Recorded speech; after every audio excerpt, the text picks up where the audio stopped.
প্রতিভার খোঁজে আমরা স্বপ্ন পূরণের পথে, এই স্লোগানকে সামনে রেখে সাবরুম তরঙ্গ কালচার একাডেমির উদ্যোগে অনুষ্ঠিত হলো বাৎসরিক সাংস্কৃতিক প্রতিযোগিতা। অনুষ্ঠানে সাবরুম মহকুমার বিভিন্ন প্রান্ত থেকে অসংখ্য ছাত্রছাত্রী অংশগ্রহণ করে নিজেদের প্রতিভা তুলে ধরে। প্রতিযোগিতায় গান, নৃত্য ও চিত্রাঙ্কন সহ বিভিন্ন বিভাগে অংশ নেয় ছাত্রছাত্রীরা।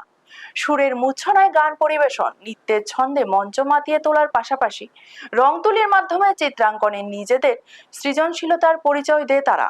প্রতিযোগিতাকে ঘিরে এক উৎসব মুখর পরিবেশের সৃষ্টি হয়।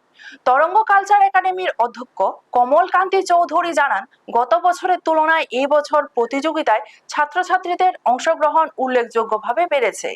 শিশু কিশোরদের মধ্যে সাংস্কৃতিক চর্চার আগ্রহ দিন দিন বৃদ্ধি পাচ্ছে বলেও জানান তিনি। আগামী দিনে এই অংশগ্রহণ আরো বাড়বে বলে আশা ব্যক্ত করেন তিনি। এই ধরনের উদ্যোগ নতুন প্রজন্মের সাংস্কৃতিক বিকাশ এবং শিশু কিশোরদের সৃজনশীল প্রতিভা বিকাশে গুরুত্বপূর্ণ ভূমিকা পালন করবে বলে মত প্রকাশ করেন উপস্থিত অভিভাবক ও অতিথিরা। ব্যুরো রিপোর্ট, নিউজ তৎকাল 24। বিষয় নিয়ে প্রোগ্রাম করেছেন এখানে আপনারা?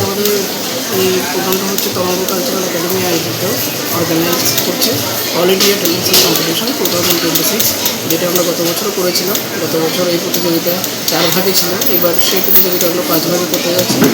আমরা রেখেছি ড্রয়িং কম্পিটিশন, সিঙ্গিং কম্পিটিশন, তবলা বাদন কম্পিটিশন, ডান্স কম্পিটিশন এবং সেই সঙ্গে আমরা নতুনভাবে অ্যাড করেছি যোগাসন।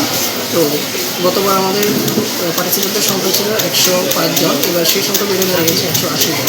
তো আমরা আমাদের তরঙ্গ কালচারাল একাডেমির তরফ থেকে সাধারণ আপামর জনসাধারণকে ধন্যবাদ জানাতে চাই। আপনারা এইভাবে আমাদের ডাকে সাড়া দিয়ে আপনারা দেখছেন নিউজ তৎকাল 24।